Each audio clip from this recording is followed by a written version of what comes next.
Chocolate গানাশের easy একটা recipe, যার জন্য লাগে মাত্র 2টা ইনগ্রিডিয়েন্টস। এই ভিডিওতে শেয়ার করা হবে রেসিপির A to Z process. So শুরু করা যাক আমাদের রেসিপি নিয়ে। প্রথমেই আমরা নিয়ে নিব চকলেট। আপনারা যে কোনো ব্র্যান্ডের চকলেটই নিতে পারেন। এখানে আমি নিয়েছি ভ্যান হাটানের চকলেট 244 গ্রাম। দেন চকলেটের হাফ পরিমাণ হুইপড ক্রিম নিব। আমি নিয়েছি এভার হুইপ ক্রিম।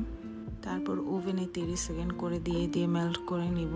মেল্ট করা চকলেটটাকে আমি একটা ছাঁকনির সাহায্যে ছেঁকে নেব, যেন কোনো প্রকার চকলেট চাঙ্কসগুলো থেকে থাকলেও সেগুলো যেন ছাঁকনির মাধ্যমে আমি ছেঁকে নিতে পারি।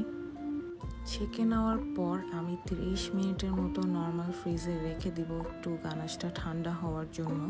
গানাশটা ঠান্ডা হয়ে গেলে দেন আমি বিটার মেশিন দিয়ে ভালো করে বিট করব ক্রিমটাকে। 5 মিনিটের মতো বিট করার পরই রেডি হয়ে যাবে আমাদের chocolate ganache or whipping chocolate ganache. এটা দিয়ে চাইলে আপনি সহজেই কেক ফ্রস্টিং করতে পারবেন অথবা ডেকোরেশন করতে পারবেন। কাপকেকসের উপরে ডেকোরেশন করতে পারবেন অথবা কাপকেকসের ভিতরে ফিলিং হিসেবেও ইউজ করতে পারবেন। এটা সবচেয়ে ইজি একটা রেসিপি, মাত্র 2টা ইনগ্রিডিয়েন্টস লাগে, যার জন্য এত ঝামেলা নেই। কোনো প্রকার ডিমের হোয়াইট অংশ অথবা বাটার কোনো কিছুই লাগে না, মাত্র 2টা ইনগ্রিডিয়েন্টস। সেটা হচ্ছে এভার হুইপ ক্রিম অ্যান্ড ভালো ব্র্যান্ডের chocolate.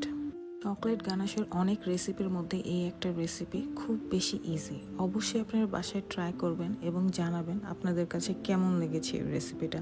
Thank you so much for watching.